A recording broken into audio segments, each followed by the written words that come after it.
Hello दोस्तों, welcome to ISPCS home.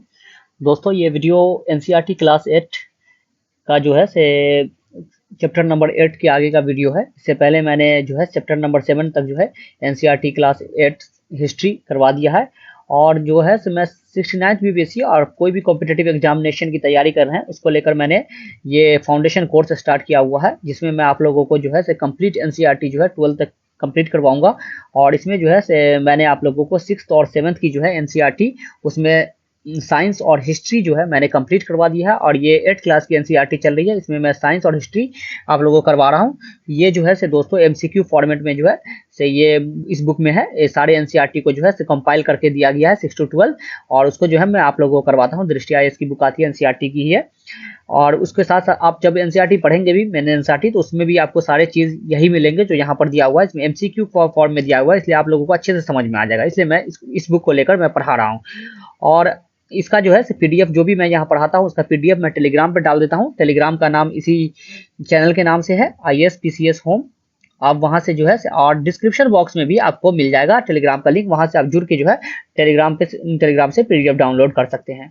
और जो है दोस्तों इसके बाद जो है मैं सप्लीमेंट्री बुक्स और साथ साथ अभी मैं करवा भी रहा हूँ। इसमें जो है मैंने घटना चक्र की जो दृष्टि आती है, जो चित्रात्मक प्रस्तुत होता है, उसमें मैंने आप लोगों को हिस्ट्री जो है कंप्लीट करवा दिया। वो 7 घंटे का टोटल लेक्चर है। उसमें तीनों जो है तीनों भाग जो है इतिहास का शामिल है।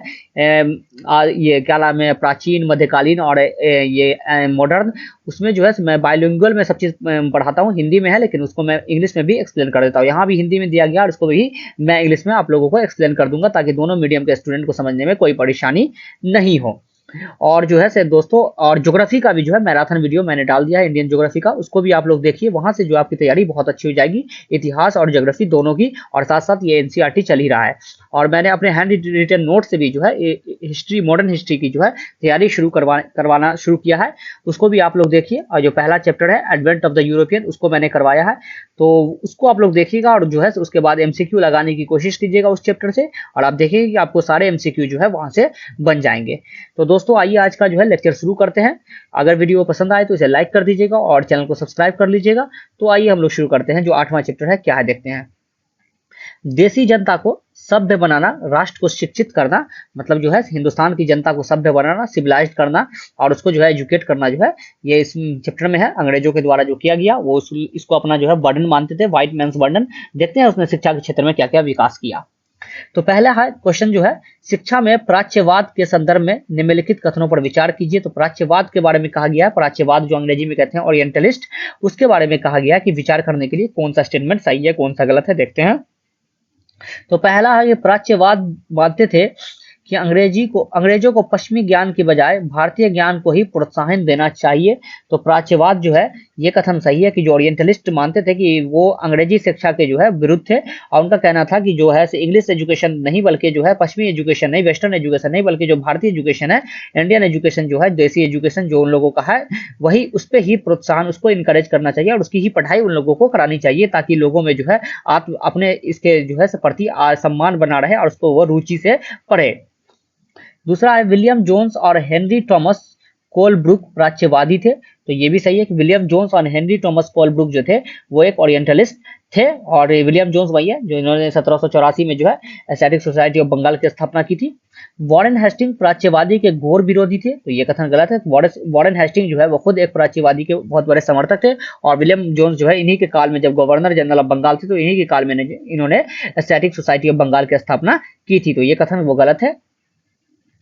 प्राच्यवादी विचारों के आधार पर ही कलकत्ता में एक मदरसे तथा बनारस में हिंदू कॉलेज की स्थापना की गई। तो ये कथन सही है कि प्राच्यवादी विचार के आधार पर ही जो है कलकत्ता में 1781 में एक जो है मदरसा की स्थापना की गई, और जो है बनारस हिंदू कॉलेज की स्थापना जो है 1791 में जो है ये किया गया, बनारस कॉलेज की स्थापना, ताकि जो है उसके ऊपर जो प्राच्य शिक्षा जो है, ये भारतीय शिक्षा जो है उस पर बढ़ावा दिया जा सके। तो एक इसमें पूछ रहा है कौन सा कथन सही है। तो सही जो है केवल 1, 2 और 4 सही है। तो ऑप्शन सी जो है इसका आंसर हो जाएगा। नेक्स्ट है कि निम्नलिखित में से कौन एशियाटिक सोसाइटी ऑफ बंगाल के गठन से संबंधित नहीं है। तो इसमें पूछ रहा है कि कौन एशियाटिक सोसाइटी ऑफ बंगाल, जिनका स्थापना 1784 में हुआ था, उसके संबंधित नहीं है। तो विलियम जोन्स उससे संबंधित थे। हेनरी हेनरी टॉमस कोलब्रुक भी उससे संबंधित थे, और नेथेनियल हॉल हेड जो है वो भी इससे संबंधित थे। कॉर्नवालिस, लॉर्ड कॉर्नवालिस जो है इससे संबंधित नहीं थे। इनका जो कार्यकाल था वो था 1796 से 1793, जो गवर्नर जनरल ऑफ बंगाल बन के आए थे, तो ये जो है वो संबंधित नहीं थे एशियाटिक सोसाइटी ऑफ बंगाल से। उसके बाद जो है देखते हैं नेक्स्ट क्वेश्चन कि प्राच्यवादी का विरोध और पश्चिमी शिक्षा का समर्थन के संदर्भ में निम्नलिखित कथनों में से कौन सा सही है। तो प्राच्यवादियों का विरोध और पश्चिमी शिक्षा का जो समर्थन करते थे, जो ओरिएंटलिस्ट का जो है जो अगेंस्ट करते थे और जो है वेस्टर्न एजुकेशन को सपोर्ट करते थे, उनके बारे में दिया गया स्टेटमेंट कि कौन सा स्टेटमेंट जो है वो सही है और कौन सा गलत है। तो देखते हैं इसके बारे में। तो प्राच्यवाद दृष्टिकोण के विरोधी मानते थे कि पूर्वी समाज का ज्ञान त्रुटियों से भरा हुआ है और अवैज्ञानिक है। तो जो ओरिएंटलिस्ट के विरोधी थे, वो अगेंस्ट में थे, वो उनका मानना था कि जो भारतीय या पूर्वी समाज जो है, ईस्टर्न लोग जो है वो असभ्य हैं और अवैज्ञानिक लोग हैं, अनसिविलाइज्ड है, और इनको जो है सिविलाइज करने का काम जो है वो वेस्टर्न कंट्रीज ही कर सकता है। ये व्हाइट मैन्स बर्डन है हम लोगों पर, और इनको जो है सभ्य बनाने का काम सिर्फ हम ही लोग कर सकते हैं। तो ये कथन जो है वो सही है। प्राच्यवादियों का विरोध करने वाले में जेम्स मिल और थॉमस बैमिंगटन मैकाले प्रमुख थे। तो ये भी कथन सही है कि मैकाले और जो है से मिल जो है ये एक प्राच्यवादी के विरोधी थे। इन्होंने मैकाले ने ही इंग्लिश एजुकेशन को सपोर्ट किया था। 1835 में जो है मैकाले जो नियम आया था, ये इसी मैकाले ने ही लाया था। उसके बाद है प्राच्यवादी विरोधी मानते थे कि शिक्षा देशी जनता को खुश करने के लिए नहीं बल्कि उपयोगी और व्यवहारिक चीजों को ज्ञान के लिए दी जानी चाहिए। तो ये भी कथन सही है कि जो ओरिएंटलिस्ट के अगेंस्ट में थे, प्राच्यवाद के विरोध थे, उनका मानना था कि जनता को खुश करने के लिए शिक्षा नहीं बल्कि उनको जो है एक उपयोगी और उनको जो है व्यवहार, उनको जो है उनके काम आने के लिए जो है शिक्षा देनी चाहिए कि उनसे किस तरह के काम लिया जा सके शिक्षा देने का। तो उनको खुश करने का सिर्फ मकसद नहीं होना चाहिए। तो ये तीनों कथन जो है इसमें सही है। इसका जो आंसर हो जाएगा वो हो जाएगा ऑप्शन डी। नेक्स्ट है कि एक अच्छे यूरोपीय पुस्तकालय का केवल एक खाना ही भारत और अरब के समूचे देश सहित साहित्य के बराबर है। यह कथन निम्नलिखित में से किसका है। तो किसने कहा था कि एक जो है से यूरोपीय का जो है केवल एक पुस्तकालय का जो खाना है, जो लाइब्रेरी का जो एक पार्ट है, वो जो है पूरे अरब और भारत के जो है साहित्य जो लिटरेचर है उसके जो है बराबर है। तो ये बात जो कही थी, ये कही थी आपको थॉमस बैमिंगटन मैकाले ने। ऑप्शन बी, मैकाले ने ये बात कही थी कि यूरोपीय का जो है पुस्तकालय, एक पुस्तकालय का कारखाना खाना जो है भारत और अरब के समूचे साहित्य के बराबर है। नेक्स्ट है वुड्स डिस्पैच के संदर्भ में निम्नलिखित कथनों पर विचार कीजिए। तो वुड्स डिस्पैच जो 1854 में आया था, उसके बारे में जो है कहा गया कि क्या सही। देखते हैं स्टेटमेंट दिया गया है कि कौन सा स्टेटमेंट जो है देखते हैं कि सही है कि कौन सा गलत है। इसमें प्राच्यवादी ज्ञान के स्थान पर यूरोपीय शिक्षा को अपनाने के फायदे बताए गए। तो वुड्स डिस्पैच में जो है कहा गया कि आप जो है से ये ओरिएंटलिस्ट की जगह पे जो है जो प्राच्यवादी ज्ञान है उसकी जगह पे जो है यूरोपियन एजुकेशन, यूरोपीय शिक्षा अपनाने के फायदे को बताया गया। तो ये कथन सही है। इस वुड्स रिसर्च में यूरोपीय शिक्षा, वेस्टर्न एजुकेशन के फायदे को बताया गया था। इसमें तर्क दिया गया कि यूरोपीय शिक्षा से भारतीयों के नैतिक चरित्र का उत्थान होगा और वे इंग्लैंड और एवं कंपनी के प्रति अधिक सत्यवादी और ईमानदार बनेंगे। तो ये भी कथन सही है कि इसमें जो है तर्क दिया गया कि जो यूरोपीय शिक्षा है, वेस्टर्न एजुकेशन जो है, उससे जो है से भारतीय लोगों में जो है उसका मॉरल जो ये है वो कैरेक्टर उसमें जो है से विकास होगा, और वो जो है उन लोगों का जो है से इंग्लैंड और कंपनी के प्रति जो है ज्यादा रुझान होगा, और वो उन लोगों के प्रति जो है ज्यादा से ज्यादा ईमानदारी दिखाएंगे, और जो है से मतलब कि उनके प्रति भक्ति दिखाएंगे कंपनी के प्रति। वो उस कंपनी के चीजों के बारे में पढ़ेंगे, वेस्टर्न एजुकेशन को पढ़ेंगे, तो उसका जो माइंड जो है उस तरह से चेंज हो जाएगा और वो जो है कंपनी को सपोर्ट मिलेगा काफी इससे। तो ये जो है इसका विचार था। तो कथन दो भी सही है। इसमें दस्तावेज में व्यवसाय को बढ़ावा देने के लिए शिक्षा देने का तर्क दिया गया था। तो ये कथन भी सही है कि व्यवसाय को बढ़ावा देने के लिए जो है शिक्षा का तर्क दिया गया था, जिसमें कहा गया कि यदि भारतीयों को यूरोपीय शिक्षा और जीवन शैली से अवगत कराया गया तो उनकी रुचियां जो है जो ऐसे ब्रिटिश वस्तुएं खरीदने में जो है उनकी रुचियां आ जाएगी और वो ब्रिटिश सामान को ज्यादा से ज्यादा इस्तेमाल करना चाहेंगे, तो जिससे जो है ब्रिटिश व्यवसाय भी बढ़ेगा। तो ये तीनों कथन जो है इसमें सही है। तो पूछ रहा है कौन सा कथन सही है, तो तीनों, ऑप्शन डी जो इसका आंसर हो जाएगा। नेक्स्ट है 19वीं सदी में भारतीय शिक्षा और कंपनी के संबंध में निम्नलिखित कथनों में से कौन सा सही है। तो भारतीय शिक्षा और कंपनी के जो है संदर्भ में जो है कौन सा कथन सही है 19वीं सदी में, 19th सेंचुरी में। देखते हैं। भारत में सक्रिय ईसाई प्रचारकों ने व्यावहारिक शिक्षा के पक्ष में दिए जा रहे तर्कों का घोर विरोध किया। तो ये जो है से जो सक्रिय ईसाई प्रचारक थे, मिशनरीज जो थे, क्रिश्चियन मिशनरी, उन्होंने जो है व्यवहारिक शिक्षा, जो भारतीय शिक्षा दिया जा रहा था, उसका जो है उन्होंने काफी विरोध किया, काफी जो है आलोचना किया। तो ये कथन सही है। कंपनी ने देशी स्कूलों में शिक्षा के प्रगति पर रिपोर्ट तैयार करने का जिम्मा विलियम एडम को दिया। तो ये भी कथन सही है कि कंपनी में जो है देसी शिक्षा जो चल रहा था, जो रीजनल एजुकेशन जो है, उस पर रिपोर्ट तैयार करने का जो है काम जो है एक ईसाई प्रचारक था, उस 1830 में जो है कंपनी ने एडम को जो है, ये विलियम एडम को जो है ये दिया कि आप जो है से ये तैयार कीजिए कि जो देसी शिक्षा चल रहा है उस पर रिपोर्ट बनाइए। और उसने रिपोर्ट में कहा भी था कि ये जो है भारतीयों में जो है काफी पाठशालाएं हैं, लगभग 20 लाख से भी अधिक जो है उसमें जो है बच्चे पढ़ते हैं उस पाठशालाएं में। तो ये बात उन्होंने अपने रिपोर्ट में कही थी। 1854 के बाद कंपनी ने देसी शिक्षा व्यवस्था में सुधार लाने का प्रयास किया। तो ये भी कथन सही है कि 1854 के बाद जो है से इसमें जो है से प्रयास किया गया कि देसी शिक्षा में भी जो है सुधार लाया जाए। तो तीनों कथन जो है इसमें सही है। तो इसमें पूछ रहा है तीनों कौन सा कथन सही है, तो तीनों कथन सही है, ऑप्शन डी जो है इसका आंसर हो जाएगा। नेक्स्ट है 19वीं सदी में भारतीय विचारकों और शिक्षा के संदर्भ में निम्नलिखित कथनों पर विचार कीजिए। तो भारतीय विचारकों और शिक्षा के संदर्भ में जो है जो भारतीय स्कॉलर्स थे, थिंकर्स थे, उनके बारे में और एजुकेशन के बारे में जो है कहा गया कि कौन सा कथन, देखते हैं। महात्मा गांधी पश्चिमी शिक्षा के विरुद्ध थे, परंतु रविंद्रनाथ टैगोर ने पश्चिमी शिक्षा का पूर्णतः समर्थन किया। तो ये कथन जो है वो गलत है कि महात्मा गांधी जो है पश्चिमी शिक्षा के विरुद्ध थे, लेकिन और रविंद्रनाथ टैगोर भी जो है पश्चिमी शिक्षा के विरुद्ध थे, लेकिन और महात्मा गांधी जो है पश्चिमी सभ्यता के मशीन प्रौद्योगिकी मतलब के इंडस्ट्रियलाइजेशन वगैरह के भी विरुद्ध थे। और रविंद्रनाथ टैगोर जो है पश्चिमी शिक्षा के जो है पूरी तरह विरोधी नहीं थे, पूर्णतः समर्थन भी नहीं थे। वो उनका मानना था कि भारतीय शिक्षा का जो है थोड़ा में कुछ पश्चिमी शिक्षा का भी मिश्रण होना चाहिए। तो ये कथन जो है पूरी तरह से जो है वो सही नहीं है, तो ये कथन गलत है। महात्मा गांधी ने भारतीय शिक्षा को बढ़ावा देने के लिए शांति निकेतन नामक संस्थान की शुरुआत की। तो ये कथन भी गलत है कि शांति निकेतन संस्थान जो है उसकी शुरुआत जो है 1901 में जो है रविंद्रनाथ टैगोर ने की थी बंगाल में, न कि महात्मा गांधी ने। तो ये दोनों कथन गलत है। इसका जो आंसर हो जाएगा वो हो जाएगा ऑप्शन डी।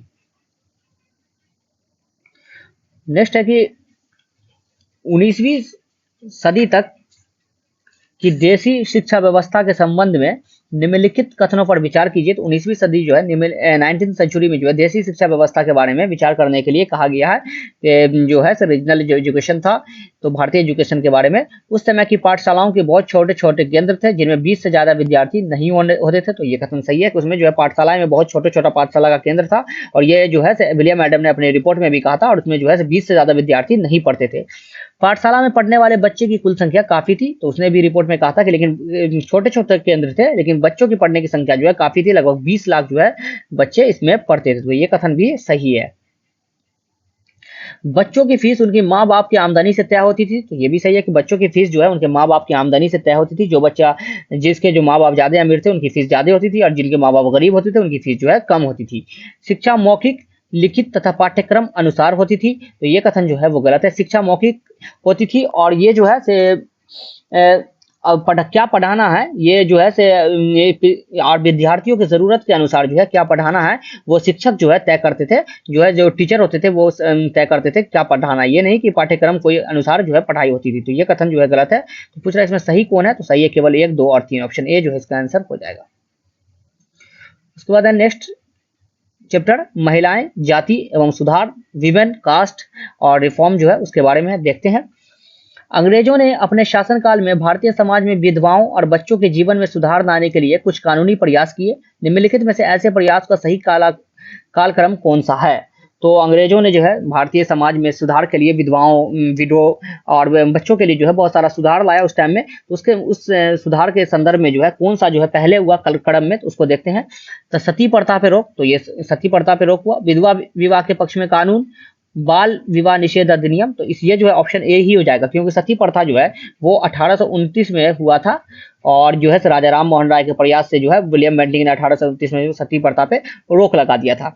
उसके बाद विधवा विवाह के पक्ष में तो विडो रीमैरिज एक्ट आया था 1856 में। ईश्वर चंद्र विद्यासागर के प्रयास से विडो रीमैरिज एक्ट जो है 1856 में आया था।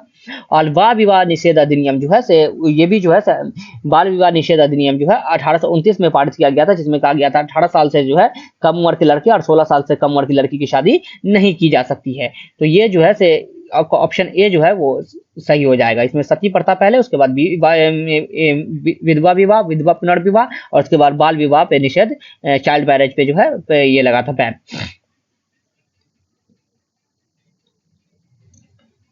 नेक्स्ट है आर्य समाज की स्थापना निम्नलिखित में से किसने की थी? तो आर्य समाज की स्थापना जो है वो स्वामी दयानंद सरस्वती ने की थी। 1875 में जो है आर्य समाज की स्थापना जो है श्री स्वामी दयानंद सरस्वती ने इसकी स्थापना की थी। और स्वामी दयानंद सरस्वती को ही मार्टिन लूथर भी कहा जाता है भारत का। नेक्स्ट है ब्रिटिश काल में स्त्री पुरुष तुलना नामक किताब, जिसमें पुरुष और महिलाओं के बीच मौजूद सामाजिक भेदभाव की आलोचना की गई थी, निम्नलिखित में से किसके द्वारा प्रकाशित की गई थी? तो ब्रिटिश काल में जो है स्त्री पुरुष तुलना नामक जो है किताब लिखी थी, और जिसमें जो बताया गया था किस तरह से जेंडर जो है इनइक्वालिटी है, और जो है जेंडर इनइक्वालिटी पे जो है ये किताब थी। तो ये किताब किसने लिखी थी? तो ये किताब जो लिखी थी वो लिखी थी ताराबाई शिंदे ने। ऑप्शन ए इसका आंसर हो जाएगा कि ये किताब जो है ताराबाई शिंदे ने जो है ये किताब लिखी थी, जिसमें उन्होंने जो है जेंडर इनइक्वालिटी की बात कही थी। उसके बाद है बेगम रुकैया सखावत। तो ये भी जो है एक प्रभावशाली महिला थी 20वीं सदी में, और कलकत्ता में जो है, कलकत्ता और पटना में जो है मुस्लिम लड़कियों के लिए इन्होंने स्कूल खोला था। और मुमताज अली जो थी वो भी एक सुधारक थी, जिन्होंने जो है कुरान की आयतों का जो है हवाला देकर जो है उन्होंने कहा था कि ये जो लड़कियों को पढ़ने देना चाहिए। और पंडित रामाबाई जो है महाराष्ट्र के क्षेत्र में जो है इन्होंने भी महिलाओं के लिए बहुत सारा काम किया था। नेक्स्ट है कि ब्रिटिश काल में जाति और समाज सुधारों के प्रयास में संदर्भ में निम्नलिखित कथनों पर विचार कीजिए। तो ब्रिटिश काल में जो है जाति और समाज सुधार के प्रयास में जो है क्या क्या किया गया जाति और समाज सुधार में, सोशल रिफॉर्म्स के लिए। तो देखते हैं। राम मोहन राय ने जाति व्यवस्था की आलोचना करने वाले एक पुराने बौद्ध ग्रंथ का अनुवाद किया। तो ये सही है कि राजा राम मोहन राय ने जो है जाति व्यवस्था का जो है आलोचना करता था एक बौद्ध ग्रंथ, उसका जो है उन्होंने अनुवाद किया था। प्रार्थना समाज ने सभी जातियों की अत्याधुनिक समानता पर जोर दिया। तो प्रार्थना समाज जो है वो सभी जाति के जो है अत्याधुनिक समानता पर इसने प्रार्थना समाज ने जोर दिया। प्रार्थना समाज जो है 1867 में जो है से आत्माराम पांडुरंग ने जो है इसकी स्थापना की थी, और इसने सभी जातियों की अत्याधुनिक समानता पर जोर दिया। इसमें जाति उन्मूलन के लिए काम करने हेतु बंबई में परमहंस मंडली का गठन किया गया। तो बंबई में जो है जाति उन्मूलन के लिए 1840 में जो है परमहंस मंडली का जो है गठन किया गया था कि जाति उन्मूलन के लिए। तो ऑप्शन 3 भी जो है सही है। तो उपयुक्त कथनों में से कौन सा सही है? तो तीनों जो है सही है। तो ऑप्शन डी जो है इसका आंसर हो जाएगा। उसके बाद है निम्नलिखित युग्मों पर विचार कीजिए। तो यहाँ पर जो है दिया गया है युग्म जो है मैच डी कॉलम है, कौन सा जो है मिल रहा है। तो देखते हैं। मदिगा समुदाय, तो मदिगा समुदाय आंध्र प्रदेश, ये सही है। महार समुदाय महाराष्ट्र, तो ये भी सही है, बी आर अम्बेडकर इसी समुदाय से थे। दुबला समुदाय असम, तो दुबला समुदाय जो है वो असम के नहीं थे, बल्कि ये जो है ब्रिटिश काल में जो है जो स्वर्ण जाति के लोग थे वहां जो है जमींदार जो थे वहां ये लोग मजदूरी करते थे। तो ये जो है इसमें केवल 1 और 2 जो है वो सही है। तो ऑप्शन ए जो है इसका आंसर हो जाएगा। नेक्स्ट है ब्रिटिश काल में न्याय और समानता के लिए हुए प्रयासों के संदर्भ में निम्नलिखित कथनों में से कौन सा सही नहीं है। तो पूछा गया कि ब्रिटिश काल में न्याय और समानता के लिए जो न्याय और जो है जस्टिस और इक्वालिटी के लिए जो है प्रयास जो किया गया, लोगों ने प्रयास किया, तो उसमें जो है कौन सा स्टेटमेंट जो है इसमें सही नहीं है। तो देखते हैं। जातीय भेदभाव के विरुद्ध घासीदास ने दक्षिण भारत में सतनामी आंदोलन शुरू किया। तो ये कथन जो है वो गलत है। घासीदास ने जो है दक्षिण भारत में सतनामी आंदोलन नहीं, बल्कि इन्होंने जो है मध्य भारत में जो है घासीदास ने जो है ये सतनामी आंदोलन शुरू किया था। घासीदास जो है एक निम्न जाति के व्यक्ति थे, उन्होंने आंदोलन शुरू किया। इस आंदोलन के सदस्यों ने चमड़े का काम करने वाले को संगठित किया था। उसके बाद नेक्स्ट है पूर्वी बंगाल में हरिदास ठाकुर के मतुआ पंथ में निम्न जाति चंडाल काश्तकारों के बीच काम किया। तो ये जो है वो सही है कि हरिदास ठाकुर ने जो के मतुआ पंथ ने जो है निम्न जाति चंडाल काश्तकारों के बीच काम किया था बंगाल में। तो दूसरा कथन जो है सही है। उसके बाद सत्यशोधक समाज नामक संगठन ने जातीय समानता के समर्थन में मुहिम चलाई। तो ये भी सही है कि सत्यशोधक समाज जो है जिसकी स्थापना जो है 1870 में जो है ज्योतिबा फुले ने की थी, और अभी इसने जो है महाराष्ट्र वगैरह के क्षेत्र में जो है जातीय समानता के इसमें समर्थन में जो है मुहिम चलाई थी, और जो है उच्च जाति को इसने बहुत विरोध किया था। तो इस पे 1 और 3 जो है वो सही है, 2 गलत है। तो कौन सा सही उत्तर है? तो केवल 1 जो है वो गलत है। ऑप्शन ए जो है इसका आंसर हो जाएगा कि 1 सही नहीं है। उसके बाद नेक्स्ट है गुलामगिरी नामक पुस्तक के लेखक निम्नलिखित में से कौन है। तो गुलामगिरी पुस्तक जो है किसने लिखी थी? तो वो लिखी थी ज्योतिबा राव फुले ने। इसका जो आंसर हो जाएगा वो सी हो जाएगा। 1873 में जो है इसने ये पुस्तक लिखी थी। गुलामगिरी जो है जब अमेरिका गृह युद्ध हुआ था उसके 10 साल पहले ही अमेरिका ने जो है से गुलामों को जो है से दास प्रथा को खत्म कर दिया था, जिस पर जो है से उन्होंने ये किताब एक लिखी थी।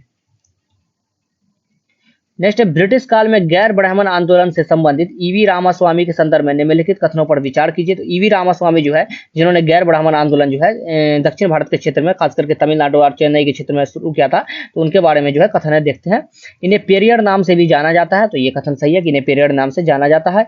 स्वाभिमान आंदोलन की शुरुआत इन्होंने ही की थी, तो स्वाभिमान आंदोलन की शुरुआत जो है इन्होंने की थी, एक छोटी जाति से। और स्वाभिमान नायकर, ईवी रामास्वामी नायकर ने अछूतों के हितों को ध्यान में रखते हुए स्वाभिमान आंदोलन जो है, जो भी अनटचेबल थे उनके जो है से हित के लिए जो है इन्होंने ये आंदोलन शुरू किया था। ब्राह्मण और जो है से बड़े जाति के विरुद्ध जो है इन्होंने शुरू किया था। ये एक दलित नेता थे। ये हिंदू वेद पुराणों के कट्टर आलोचक थे, तो ये भी सही है कि ये जो है हिंदू वेद पुराण के जो है कट्टर आलोचक थे। खास करके मनु द्वारा जो रचित है उसके जो है ये काफी आलोचक थे। तो इसका जो है ऑप्शन डी जो है इसका आंसर हो जाएगा।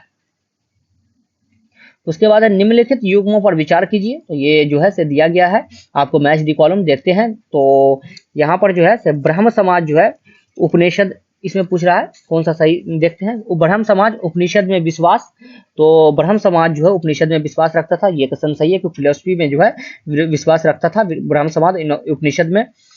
यंग बंगाल, महिलाओं के लिए शिक्षा की मांग, तो यंग बंगाल मूवमेंट जो है ये इसने जो है से विवियन डिरुजियो ने जो शुरू किया था, ये महिलाओं के लिए जो है इसने शिक्षा की मांग रखी थी बंगाल में। रामकृष्ण मिशन, समाज सेवा और निस्वार्थ श्रम के जरिए मुक्ति के लक्ष्य पर जोर दिया, तो ये भी सही है कि समाज सेवा और निस्वार्थ श्रम जो है से बिना कोई से ये जो है निस्वार्थ भाव से जो है श्रम जो है लेबर करने से जो है मुक्ति मिलेगी। इस पे जो है रामकृष्ण मिशन जो है इसको जो है स्वामी विवेकानंद ने शुरू किया था 1857 में। अपने गुरु जो है से इनका जो रामकृष्ण परमहंस जो थे उन्हीं के नाम पर जो है इन्होंने ये आश्रम जो है ये जो है रामकृष्ण मिशन उन्होंने शुरू किया था। तो तीनों ऑप्शन जो है सही है। तो इसमें पूछा कौन सा सही सम्मिलित है, ऑप्शन डी जो है इसका आंसर हो जाएगा। उसके बाद नेक्स्ट क्वेश्चन है कि निम्नलिखित युग्मों पर विचार कीजिए। तो इसमें भी युग्म दिया गया है, तो देखते हैं जो इसमें कौन सही है। तो वेद समाज, ईश्वर के अस्तित्व में विश्वास नहीं, तो वेद समाज जो है ईश्वर के अस्तित्व में विश्वास नहीं, ये गलत है। वेद समाज जो है ईश्वर के अस्तित्व में इसका विश्वास था। 1864 में जो है मद्रास चेन्नई में इसकी स्थापना की गई थी, और इसको जो है से ईश्वर के अस्तित्व में, लेकिन जो है से वो एक भगवान में ये लोग विश्वास करते थे। अलीगढ़ आंदोलन, पूर्ण इस्लामिक शिक्षा, तो ये भी गलत है। अलीगढ़ आंदोलन जो है सर सैयद अहमद खान ने 1875 में जो है से अलीगढ़ मूवमेंट चलाया था, और इसमें जो है मोहम्मदन एंग्लो ओरिएंटल कॉलेज जो है 1875 में जो है इसने खोला था। बाद में चलकर यही अलीगढ़ मुस्लिम विश्वविद्यालय हो गई। इसमें जो है पश्चिमी विज्ञान के साथ साथ जो है मुसलमानों के लिए जो है विभिन्न विषय में आधुनिक शिक्षा पे जोर दिया गया था, न कि पूर्ण इस्लामिक शिक्षा पे इसमें जोर था। तो ये कथन गलत है। सिंह सभा आंदोलन, सिखों के सुधारवादी संगठन, तो ये जो है वो सही है। सिंह सभा आंदोलन जो है वो सिखों का सुधारवादी संगठन था। 1877 में जो है इसकी शुरुआत अमृतसर से हुई थी, और इसके बाद 1879 में जो है लाहौर में भी सिंह सभा का गठन किया गया था। और इसमें जो है सिख धर्म के अंधविश्वास, जातीय भेदभाव जैसे जो भी चीज जो शामिल थे उसके जो है उससे मुक्त कराने का प्रयास में जो है ये आंदोलन शुरू किया गया था। तो इसमें जो है पूछ रहा है कौन सा सही नहीं है, तो सही नहीं है 1 और 2, तो ऑप्शन ए जो है इसका आंसर हो जाएगा।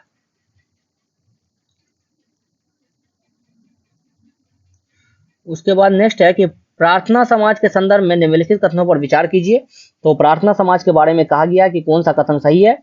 तो इसकी स्थापना बंबई में की गई थी, तो ये सही है कि इसकी स्थापना बंबई में जो है की गई थी। प्रार्थना समाज की स्थापना 1867 में आत्माराम पांडुरंग ने की थी। इसने जातीय बंधनों को समाप्ति तथा बाल विवाह के उन्मूलन का प्रयास किया, तो ये भी सही है कि इसने जातीय बंधन की समाप्ति और जो है से बाल विवाह जो चाइल्ड मैरिज है उसको लेकर जो है इसने ये आंदोलन चलाया था। ये प्रार्थना समाज की स्थापना की गई थी। इसमें महिलाओं की शिक्षा को प्रोत्साहित किया, किंतु विधवा विवाह पर पाबंदी का समर्थन किया, तो ये कथन गलत है। इसने महिलाओं की शिक्षा को प्रोत्साहित किया और विधवा विवाह पर पाबंदी के खिलाफ जो है उसने आवाज भी उठाई थी। जो भी गलत चीजें थी धर्मों में, हिंदू बौद्ध और ईसाई धर्म में, उसको लेकर जो है इसने आवाज उठाई थी। तो 1 और 2 जो है इसमें सही है। कौन सा सही है, तो केवल 1 और 2 जो है वो सही है। नेक्स्ट है मंदिर प्रवेश आंदोलन के संदर्भ में निम्नलिखित कथनों पर विचार कीजिए। तो मंदिर प्रवेश आंदोलन के बारे में दिया गया है, तो देखते हैं। मंदिर में जाने के लिए आंदोलन हुआ था। अंबेडकर ने 1927 में मंदिर प्रवेश आंदोलन की शुरुआत की, तो ये सही है कि अंबेडकर ने 1927 में जो है मंदिर प्रवेश आंदोलन की शुरुआत इन्होंने की थी। इस आंदोलन में मदिगा जाति के लोगों ने बड़ी संख्या में हिस्सा लिया, तो ये कथन गलत है। इस आंदोलन में जो है महार जाति के लोगों ने जो है बड़ी संख्या में हिस्सा लिया था। अंबेडकर भी जो है महार जाति से ही आते थे। तो इसका जो आंसर हो जाएगा वो हो जाएगा कौन सा सही है, तो ऑप्शन ए जो है केवल सही है। उसके बाद है दृश्य कला की बदलती दुनिया। तो यहाँ पे जो है दृश्य कलाओं की जो है बदलती दुनिया, चित्रण और पेंटिंग वगैरह के बारे में है, उसको देखते हैं हम लोग। ये 10वां चैप्टर है। दोस्तों अगर वीडियो पसंद आ रहा हो तो इसे लाइक कर दीजिएगा और चैनल को सब्सक्राइब कर लीजिएगा। तो आइए देखते हैं पहला क्वेश्चन, ब्रिटिश कालीन विभिन्न भारतीय दृश्य कला शैलियों के संदर्भ में निम्नलिखित में से कौन सा युगम सुमेलित है। तो ब्रिटिश काल में जो है भारतीय दृश्य कला जो था, तो उसके बारे में जो है ये कोई शैलिया जो था, इंडियन जो शैली थी, स्टाइल था, तो उसके बारे में जो है दिया गया है। उत्कीर्ण चित्र, तो उत्कीर्ण चित्र किसको कहते थे, तो लकड़ी या धातु के छापे से कागज पर बनाई गई तस्वीर। तो ये कथन जो है सही सुमेलित है कि जो भी लकड़ी या जो है से आपको जो है मेटल धातु पे जो है से चित्र उभारा जाता था, उसको जो है उत्कीर्ण चित्र कहते थे। तो ऑप्शन ए जो है वो सही है, मिलान सही है। उसके बाद है रूप चित्र। तो रूप चित्र किसी व्यक्ति का ऐसा चित्र जिसमें उसके चेहरे और हाव भाव पर अधिक जोर दिया गया हो। तो ये भी सही है। रूप चित्र जो है एकदम जो है फेस का जो है वो पेंटिंग होता था और उसको जो है अच्छी तरह से जो है एकदम उसके पेंटिंग को जो है उभार के लाया जाता था। कला रूप चित्रण कहलाती थी और इसमें जो है बहुत अच्छे से जो है सारे हाव भाव को जो है व्याख्या किया जाता था, चित्रों में बनाया जाता था, ताकि लगता था एकदम ये ओरिजिनल है। जीवन अध्ययन, कलाकारों के लिए जीवित मॉडलों की मुद्राओं के आधार पर मानव आकृतियां का अध्ययन। तो ये भी सही है कि जीवित मुद्रा जो है जीवन अध्ययन शैली के अंतर्गत आता है। इसमें जो है से ये जो है लगता था कि जीवन के बारे में जो है इसमें अध्ययन किया जाता था इस चित्रों के जरिए। तो ये तीनों जो है स्टेटमेंट सही है, तीनों जो है मिलान सही है। पूछ रहा है उत्तर चुनिए, तो ऊपर जो है तीनों जो है वो सही है, 1, 2 और 3।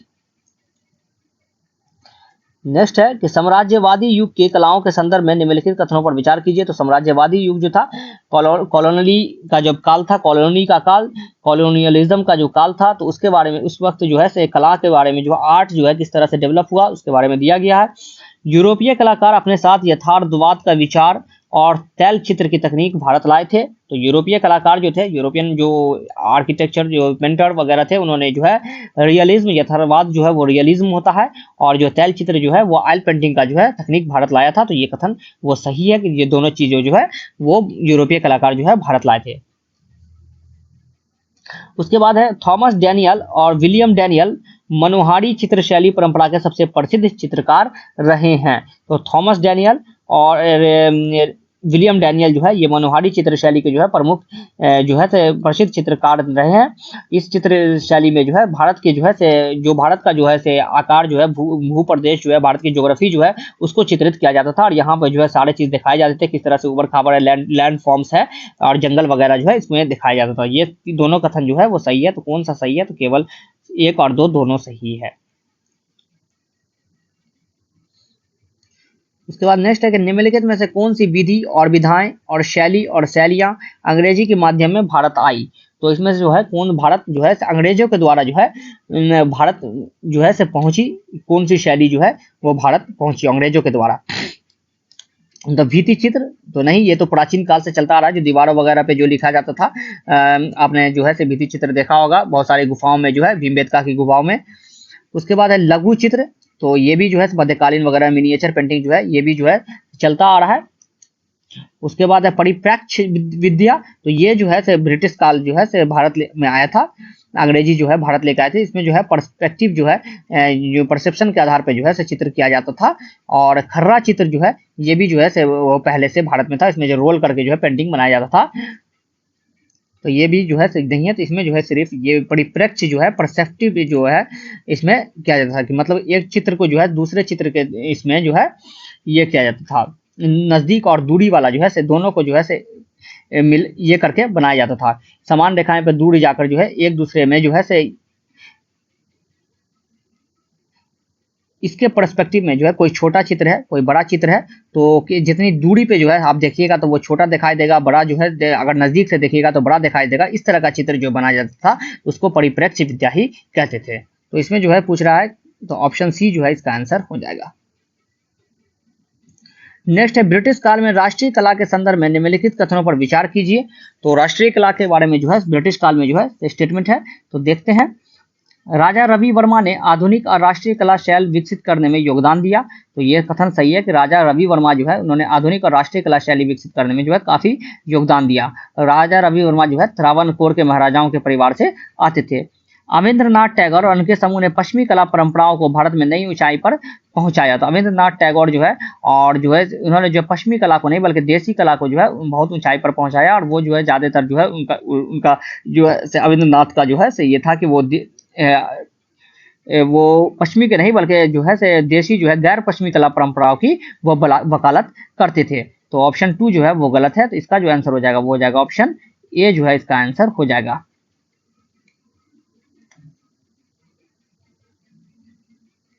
नेक्स्ट, टीपू सुल्तान के विरुद्ध अंतिम युद्ध में अंग्रेजी सेना का नेतृत्व निम्नलिखित में से किसने किया था?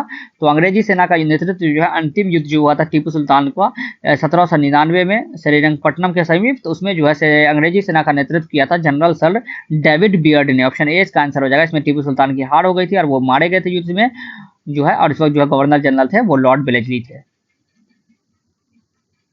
उसके बाद नेक्स्ट जो क्वेश्चन है उसको देखते हैं हम लोग। तो दरिया दौलत महल निम्नलिखित में से किस राज्य में स्थित है? दरिया दौलत महल जो है वो किस राज्य में स्थित है? तो वो जो है आपको कर्नाटक में श्रीरंगपट्टनम के नजदीक स्थित है। तो ऑप्शन डी जो है इसका आंसर हो जाएगा। नेक्स्ट है कि गॉथिक शैली के संदर्भ में निम्नलिखित कथनों पर विचार कीजिए। तो गॉथिक जो है आर्किटेक्चर, गॉथिक जो शैली है उसके बारे में, स्टाइल जो है उसके बारे में, जो इसको जो है पुर्तगाल ने ही स्टार्ट किया था, पुर्तगीज ने ही भारत में स्टार्ट किया था, उसके बारे में दिया गया है। इन शैली में नोकीले मेहराब और लंबाई पर जोर देती संरचना दिखाई देती थी। तो ये सही है कि इसमें जो है नोकीले मेहराब और लंबाई पर जोर देती संरचनाएं जो है उस काल में जो है जो बनी थी 19वीं सदी में जो है जो भी चित्रकला जो भी जो है शैली जो भी आर्किटेक्चर हुआ था उसमें जो है गॉथिक कला जो है अपनाया गया था। बंबई में बना विक्टोरिया टर्मिनस रेलवे स्टेशन इस शैली में बना है। तो ये भी सही है, विक्टोरिया टर्मिनस जो है बंबई में वो गॉथिक कला शैली में ही बना हुआ है। तो ऑप्शन 2 भी सही है। तो ऑप्शन सी जो है इसका आंसर हो जाएगा।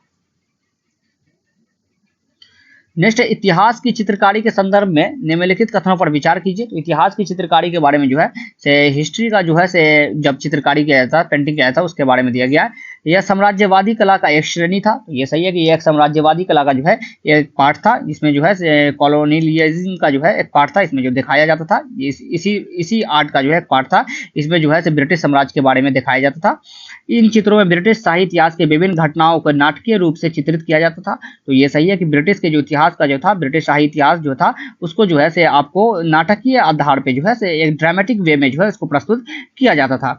18वीं सदी की आखिरी और 19वीं सदी के शुरुआती सालों में इस तरह की चित्रकारी को सम्मान की नजर से नहीं देखा जाता था। तो ये कथन गलत है, क्योंकि इस तरह के जो चित्रकारी को जो है वो काफी सम्मान की नजर से जो है देखा जाता था, और ये काफी लोकप्रिय भी थी उस समय में। तो ये कथन जो है वो गलत है। इसमें पूछ रहा है कि उपयुक्त में से कौन सा कथन सही है? तो सही जो है केवल 1 और 2।